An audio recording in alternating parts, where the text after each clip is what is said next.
requested a trade out of Brooklyn, and we're discussing where he is going to go. Richard, your thoughts? On where Kevin Durant's going to go? I don't know. Who knows? Nobody knows. The beautiful thing about this is that he is one of those rare players that if you get a chance to get him, you know that immediately you have, it doesn't matter who he's with, your team is going to make it to the postseason. And if you surround them by the right talent, you can win a championship. And so there's what?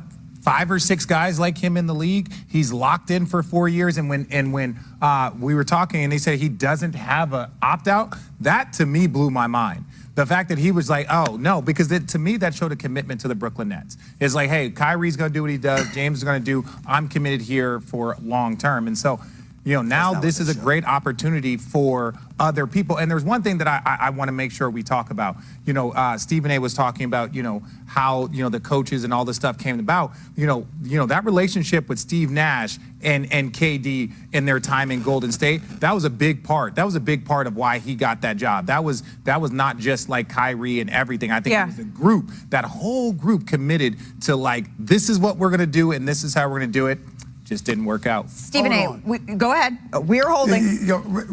Richard Jefferson, stop doing that. What did I do? Stop doing that. What did I do? Now we understand that. Like we understand that Kevin Durant had a good relationship with Steve Nash. We get all of that. But who's the guy that was on the record saying we don't need a coach? Whose podcast was he on? Steve Nash is whose never. Whose podcast was he on? No. Kyrie was on Kevin. No, Kyrie was on Kevin. No, it was Kyrie was on Kevin Durant's podcast, and they were having that conversation together about it. So it was both of those guys having that conversation. I didn't ask. Hold on, talk about. But I said to you, who did what? Who said that quote? Did Kevin Durant ever say we don't need a coach? 100% Kyrie. Was that him? Yeah.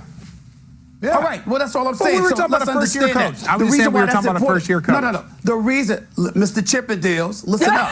The reason why that's a big point.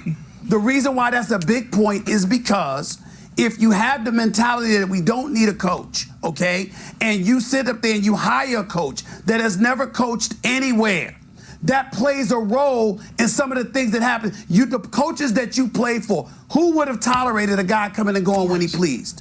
Who would have tolerated a guy saying, I don't feel like working today? Who would have tolerated a guy saying, you know what, I think I'm going to sit out the next couple of days and not give an explanation? Who would have tolerated a guy disappearing and not telling everybody where the hell he was going or why he wasn't available? Who would have tolerated a guy doing all of those things, Richard Jefferson? The only thing Kevin Durant signed off on it. And he has culpability for that. That is true. There we go. And we know that's all I was saying. We can't just say that was just Kyrie. But in the end, we know who the leader of the franchise was. We know who the leader of the franchise was, unfortunately. And that's why all of this has come to pass. Agreed. There you go. Stephen A., thank you so much for joining us.